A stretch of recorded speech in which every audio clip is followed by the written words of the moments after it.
Usually when you bring up the concept of armor, there's this immediate expectation of something physical. Oh, yeah, definitely. Like your mind goes straight to the sensory stuff, right? Yeah. The roar of a medieval forge or, the immense weight of heavy steel breastplates. Right. Interlocking rings of chainmail. Exactly. Right. Knights physically shielding themselves from, like, the blunt force of a battlefield. It's this image of tangible, metallic defense against a kinetic threat. It is, yeah. The instinct is to think of protection as something you can actually knock on. Something with undeniable weight and substance. Right. But if you apply that rigid sort of European medieval framework to the clandestine, high-stakes environment of the 17th century Spanish Caribbean. Which is a completely different world. Totally different. Yeah. And specifically, if you look at the isolated western coast of Puerto Rico, physical armor becomes practically obsolete. Whoa, really? Obsolete. Yeah, I mean, in fact, relying on overt physical force or military hardware in that highly specific, highly surveilled ecosystem was arguably the fastest way to guarantee your own destruction. So the battlefield had moved. Completely. The true battlefield of the Spanish Empire has shifted entirely away from the physical realm. Which brings us directly to the mission of our deep dive today, because we are taking you into a historical landscape that, honestly, it completely shatters that sanitized traditional textbook image you might have. One of the polite, obedient colonial subjects. Exactly, just quietly bowing down to the edicts of the Spanish crown. We are stepping into a survival ecosystem where the most impenetrable shield a family could forge wasn't crafted by a blacksmith. No, not at all. It was constructed out of ink, parchment, wax seals, and just meticulously calculated legal warfare. It was paper armor. And paper armor is arguably the only adequate term for what we're exploring. It's such a great phrase. Because to survive, right, to maintain autonomy and secure a dynasty's future in the 17th century Spanish colonial system, it required a level of administrative manipulation that honestly borders on the obsessive. I mean, the empire was huge. Right, and it was held together not just by galleons and soldiers, but by this avalanche of decrees, certificates, bureaucratic mandates. So if you could control the paperwork... You could control reality. Literally. That is wild. And as you join us on this deep dive, we are taking you straight into the heart of this sprawling generational war of attrition. It really is a war. Oh, absolutely. We are unsealing the chronicle of the Matos Dynasty.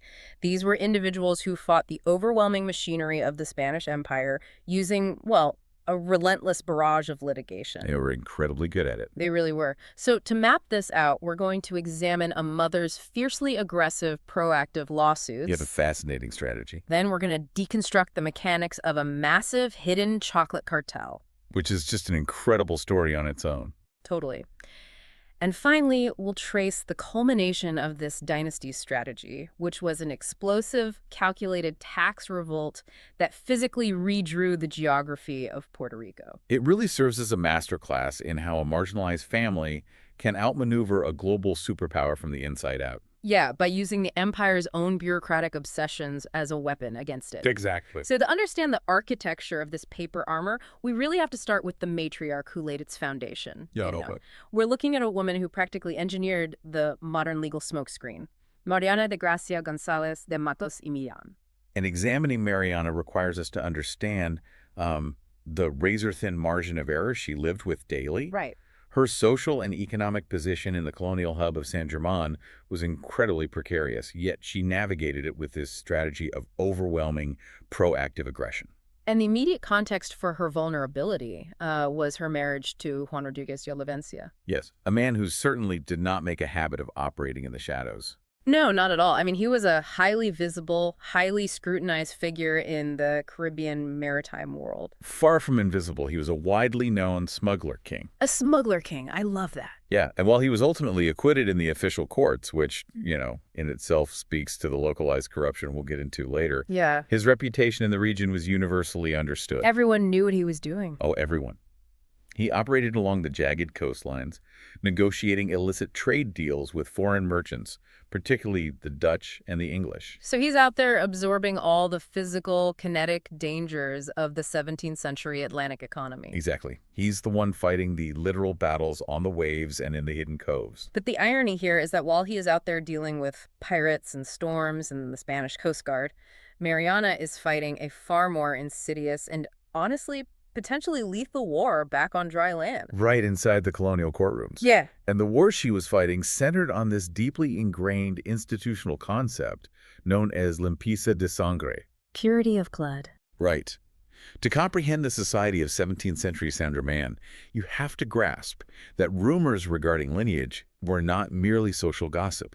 They were weapons. They were weapons of mass economic destruction. Let's dissect the mechanics of that destruction for a second, because in a modern context, a vicious rumor might severely damage your personal reputation or your career. Sure.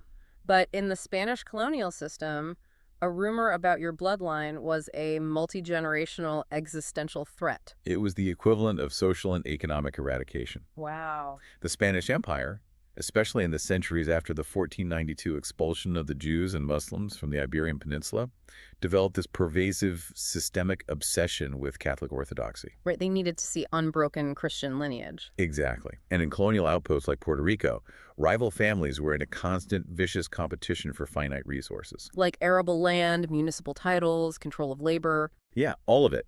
So if a rival family even managed to circulate a persistent whisper that your ancestors hailed from the old converso or crypto-Jewish neighborhoods of Lisbon or Seville, the consequences were absolute.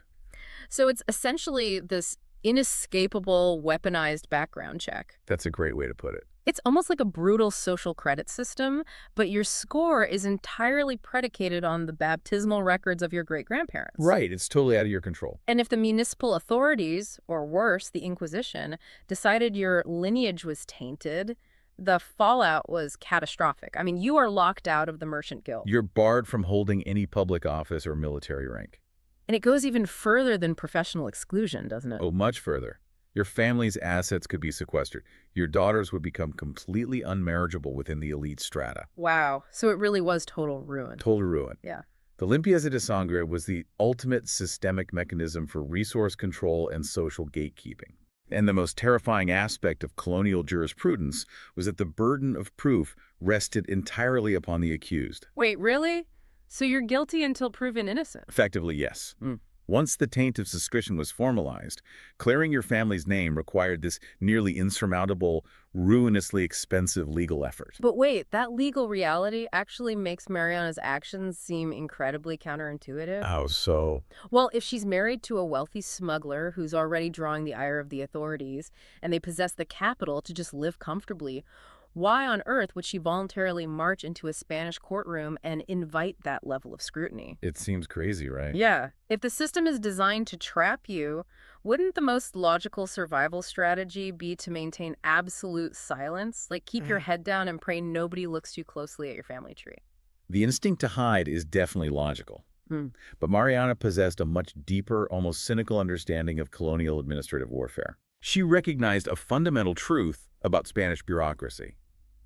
If you are forced to defend yourself against an accusation, you've already lost the initiative and likely the war. So she didn't wait. She didn't wait to be accused at all. She launched a massive preemptive offensive. She effectively sued the system to prove her innocence before a crime was even alleged. That's exactly what she did. She weaponized the probanza process. The probanza de blancura, right? Right, a proof of pure lineage. It was a legal instrument you could petition the courts to create. Mariana proactively initiated these lawsuits, deliberately draining her own considerable capital to generate an overwhelming volume of genealogical certificates. So she's paying for this huge paper trail. Yes. She identified the oldest, most respected, and frankly most pliable witnesses in the jurisdiction, hauled them into the municipal courts, and had them swear under oath on the historical record to her unblemished aristocratic old Christian heritage. She is essentially constructing a fortress, but instead of stone, she is using heavily notarized, officially stamped legal documentation. She manufactured the paper armor. Literally. Literally. By aggressively establishing this ironclad legal reality on the public record, she drastically altered the battlefield. Right, because now it's official. Exactly. If a rival family wanted to accuse her of converso heritage a decade later, they couldn't just whisper a rumor. to the local magistrate. Because there's already proof otherwise. Right, they would have to legally overturn a mountain of sworn testimonies and official decrees that Mariana had already paid the empire to validate and archive. She made the administrative cost of attacking her prohibitively high. That is genius. It really is. And the grand, breathtaking irony of this entire legal spectacle is the reality of what was actually happening beneath the floorboards of her estate. Yes. The colonial courts, the magistrates, the witnesses, they all saw exactly what Mariana paid them to see. Right. A fiercely protective, deeply Orthodox Catholic woman defending the aristocratic honor of her bloodline. Which makes the archival truth all the more astounding, right? Yeah. Her entire legal offensive was an elaborate, calculated smokescreen. A total fabrication. Yeah, while she was flooding the municipal archives with documents cementing her flawless Catholic pedigree, her actual household was harboring a monumental ancestral secret. It's incredible. She was fighting tooth and nail, spending a fortune to legally prove she had absolutely no ties to the Converso community, entirely to cover up the fact that her family was inextricably embedded in that exact forbidden heritage. It is an unparalleled manipulation of the state. She understood that the empire was blinded by its own love of bureaucracy. So true. If a document had the right stamps, the right signatures, the right oaths, the Spanish administrative mind treated it as absolute truth. So she used their systemic rigidity to hide her family in plain sight. Yes, and this smokescreen wasn't just an exercise in vanity, it was an absolute necessity. Because she wasn't just protecting herself. Right, she was constructing this armor to protect the future heir to this wealth, Yeah. her son, Diego Martínez de Matos. Which brings us to the vulnerability at the center of Mariana's fortress. The whole reason for the smokescreen. Exactly. The legal smokescreen was designed specifically to obscure the true identity of Diego's biological father. And this is where the narrative shifts away from the municipal courtrooms of San Germán and into the hidden coastal groves, right? Yes, out into the rural landscape. Because in later colonial depositions, Diego himself provides explicit testimony revealing that his biological father was not Juan Rodriguez de Olivencia, the flamboyant smuggler king. No, it was a Portuguese converso by the name of Antonio Antunes. Antonio Antunes. And he represents an entirely different archetype of colonial power. Completely different. When we analyze the primary source evidence regarding Antunes, we do not find a man who left a trail of violence or public spectacle. Not at all. We find a profoundly wealthy, intensely quiet operator managing a sprawling, clandestine agricultural empire on the isolated coastlines of western Puerto Rico. He is the architect of the shadow economy. And the engine of that shadow economy was chocolate. He was running a massive cacao cartel. A cacao cartel? That's just wild to think about. It's fascinating. Cacao was the bedrock of a highly lucrative, entirely untaxed underground market. So this was huge. Massive. To truly comprehend the geopolitical economy of the 17th century Caribbean, you have to recognize that the cultivation and distribution of cacao was largely dominated by networks of Portuguese crypto Jews, the conversos. Right. They had spread throughout the Americas following the unification and subsequent separation of the Spanish and Portuguese crowns. The contrast here is just fascinating because you have the official Spanish state apparatus across the Atlantic completely fixated on the extraction of hard currency. Right, they want metal. They are obsessed with the silver mines of Potosi, the gold fleets, the heavy metallic wealth that they can lock in a galleon and sail back to Seville. Exactly.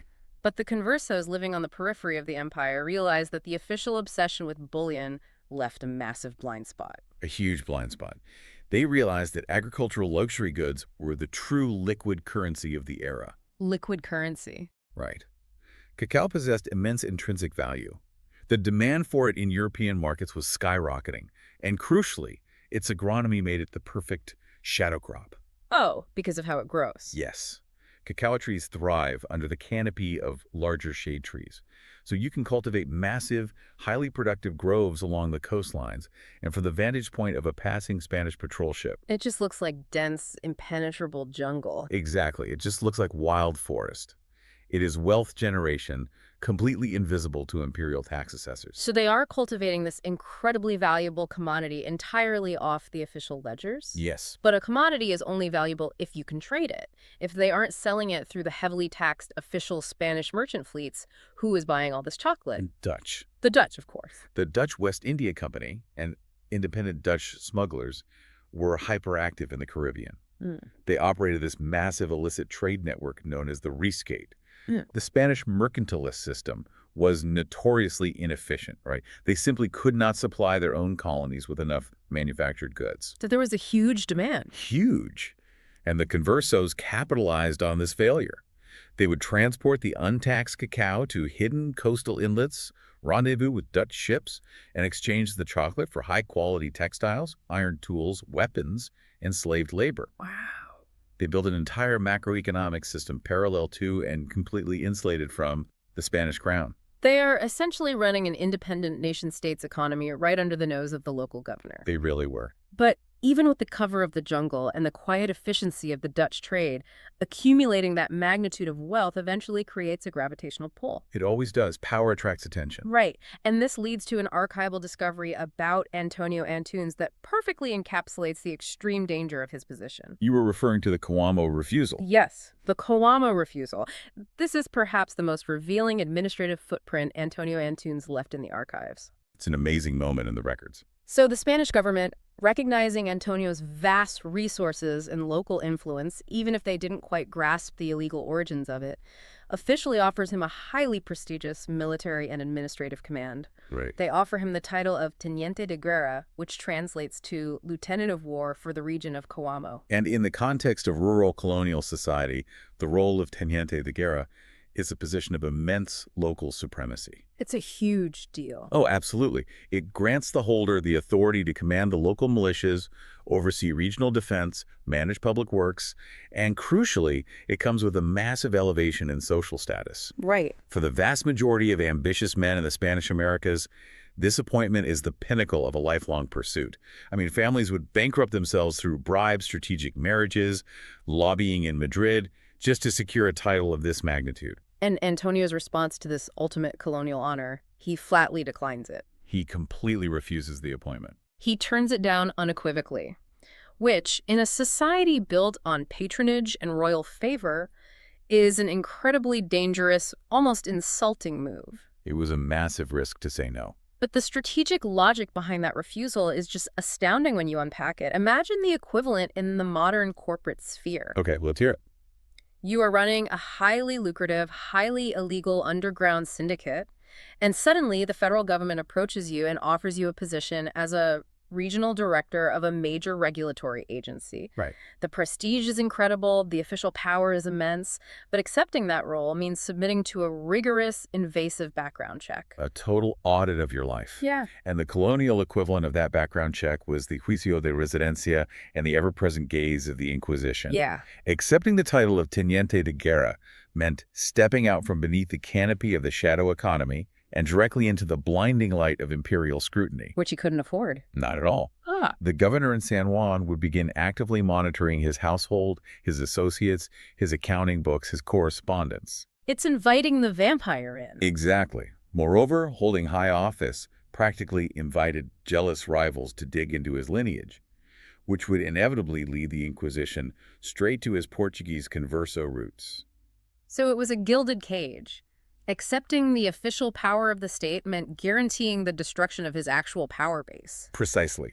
For a hidden converso managing an untaxed illicit cacao empire, accepting a royal commission was administrative suicide. Administrative suicide. The title was a death sentence wrapped in velvet. By declining the position, Antunes executed a highly calculated, disciplined maneuver. He subordinated ego to survival. He consciously chose to remain in the shadows, preserving his autonomy and his cartel, rather than burn in the spotlight of the Spanish state. He understood that true sovereignty in Western Puerto Rico didn't come from wearing the king's uniform, It came from controlling the invisible flow of capital. Yes, exactly. Which raises a massive logistical question for me.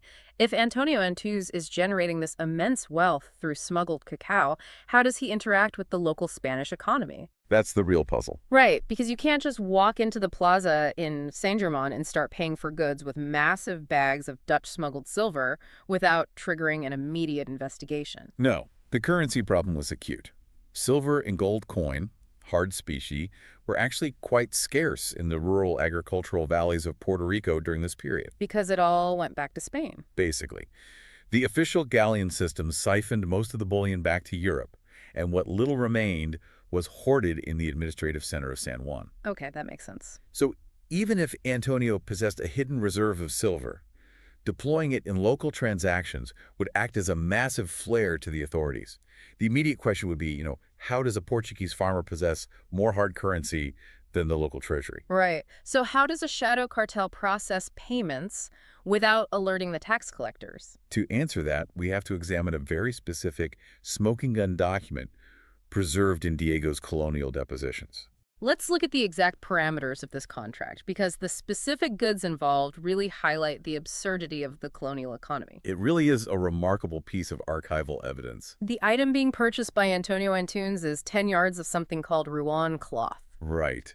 Rouen cloth refers to a high-end, heavily processed luxury textile imported from the French city of Rouen. Oh, Rouen! Yes. In the colonial Caribbean, where the Spanish mercantile monopoly severely restricted the legal importation of manufactured goods, a fine French linen or wool like this was a profound status symbol. Because you just couldn't get it legally. Exactly.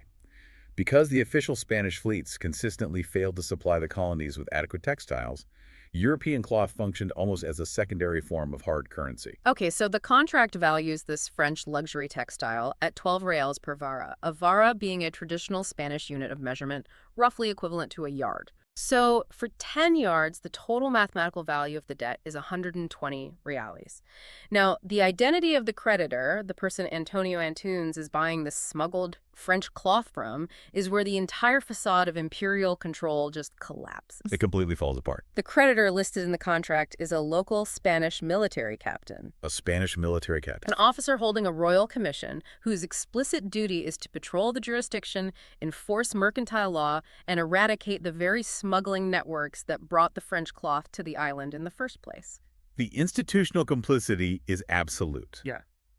But it is the specified method of payment that truly exposes how deeply integrated the shadow economy was with the official state apparatus. It's the ultimate loophole. It is. Antonio Antunes did not use scarce silver reales to settle this debt with the military officer.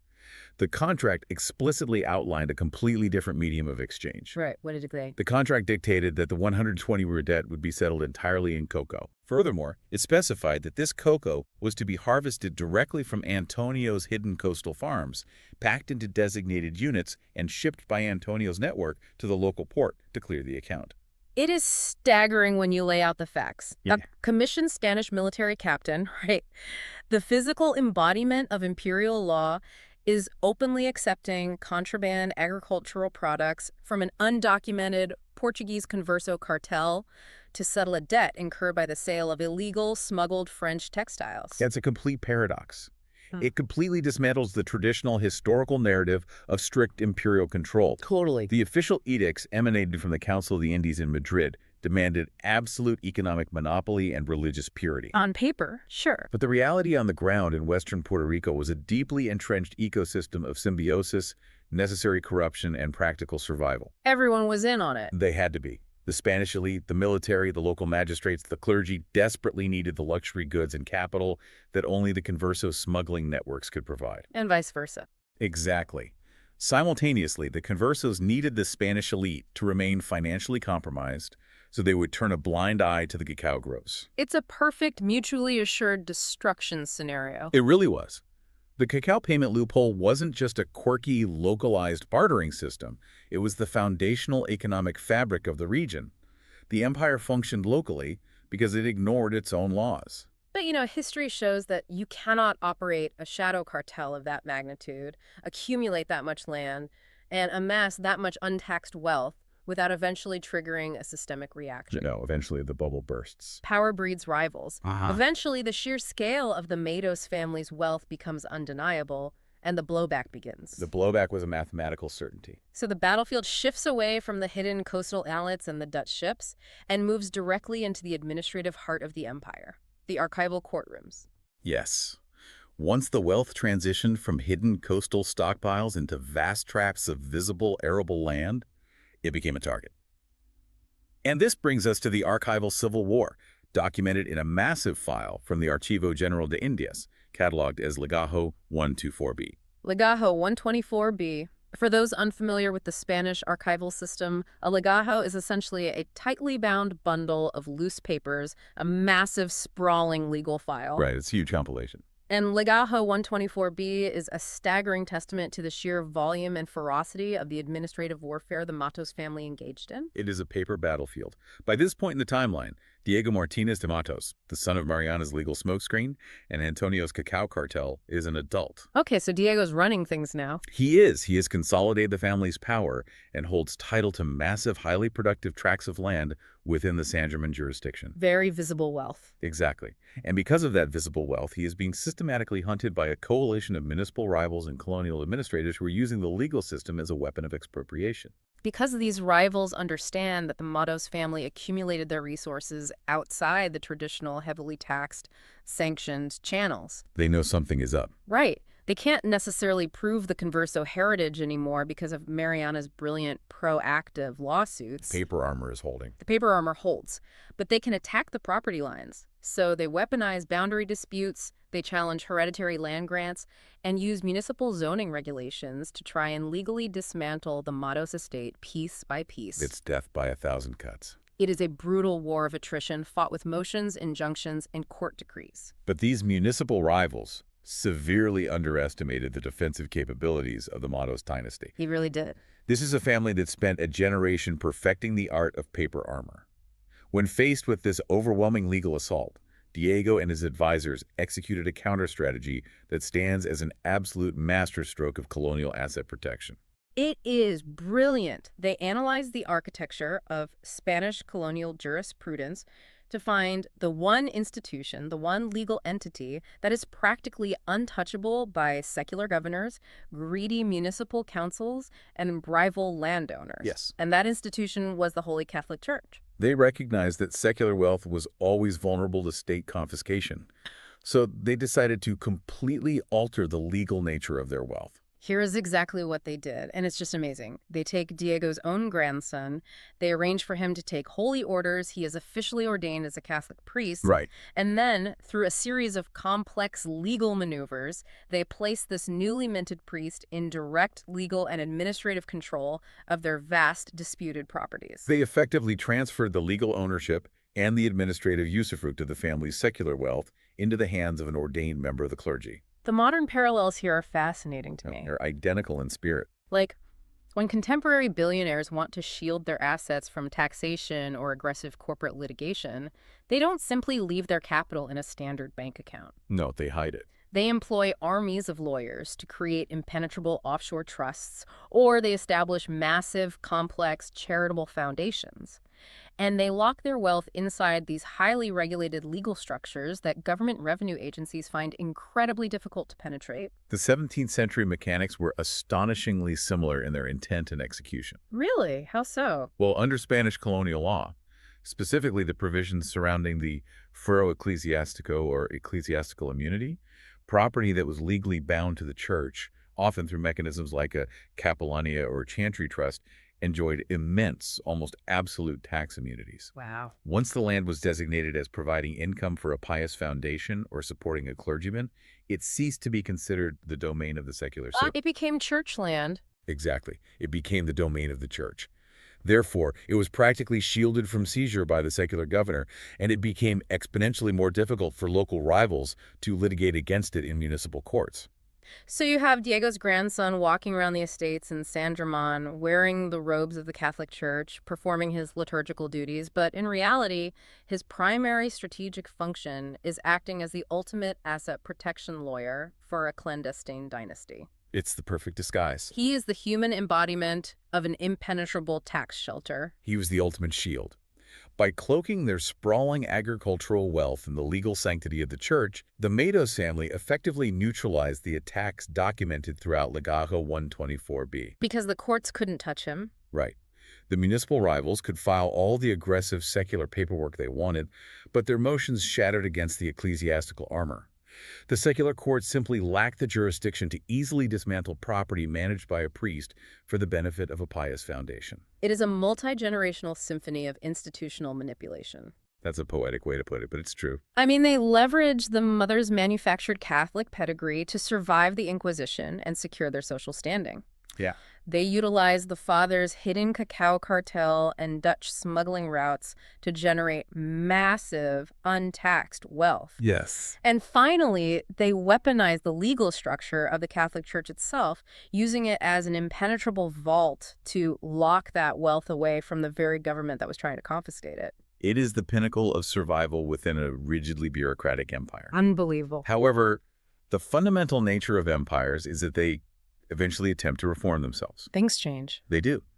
The legal shields, the paper armor, and the ecclesiastical loopholes that functioned so flawlessly in the 17th century began to face an entirely new kind of threat as the geopolitical reality shifted in the 18th century. Which brings us to the final and perhaps most dramatic act of the Matos Dynasty saga. The grand finale. We are transitioning from the exploitation of legal and religious loopholes to the exploitation of geographical ones. When the imperial laws fundamentally change, and the paper armor is no longer thick enough to stop the financial bleeding, the descendants of the Matos family decide on a radical, permanent solution. They don't just move the pieces on the board. No, they completely redraw the chessboard. The catalyst for this ultimate maneuver was a massive shift in imperial policy known as the Bourbon Reforms. The Bourbon Reforms. Right.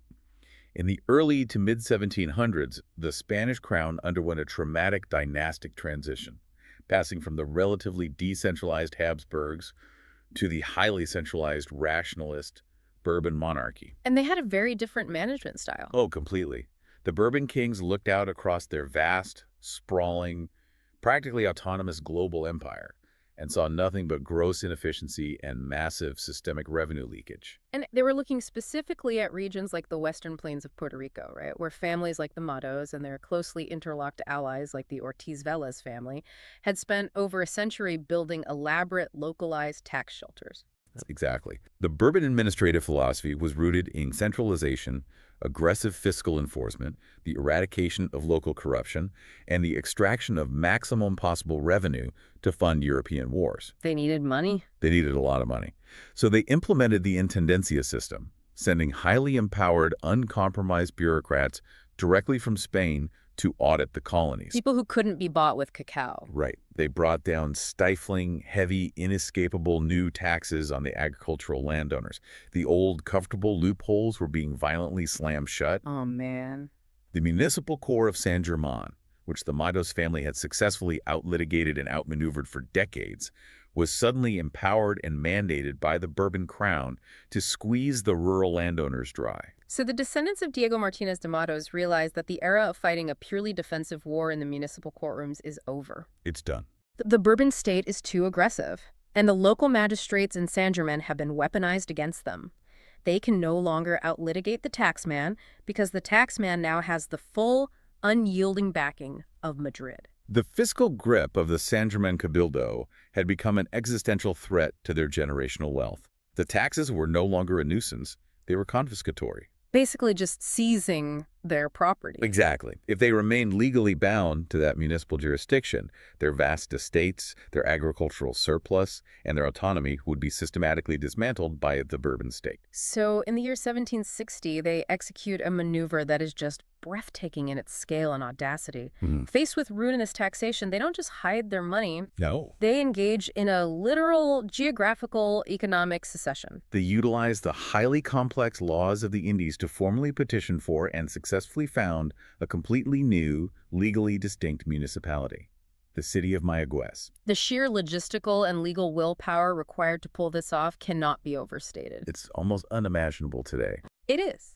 Today, if a family or a corporation feels overwhelmed by local taxation, they might hire a more aggressive accounting firm, or perhaps relocate their headquarters to a state or country with a more favorable tax code. Right. The descendants of the Matos and Ortiz-Vélez families looked at the suffocating tax environment of San Germán, literally gathered their extended families, their laborers, and their resources, walked away from the jurisdiction into the Yagures River Valley, and built an entirely new city from the ground up, specifically to legally sever themselves from the imperial tax collectors. It is absolutely crucial to emphasize that the founding of Mayagüez was not a natural, organic, or peaceful expansion of an overpopulated colonial frontier. Right. It wasn't just organic growth. No. The archival record, when read carefully, reveals it was a cold, calculated, highly tactical revolt. The laws of the Indies required specific thresholds to found a new town, a certain number of founding families, the construction of a central plaza, the endowment of a parish church. Basically a huge checklist. A massive checklist.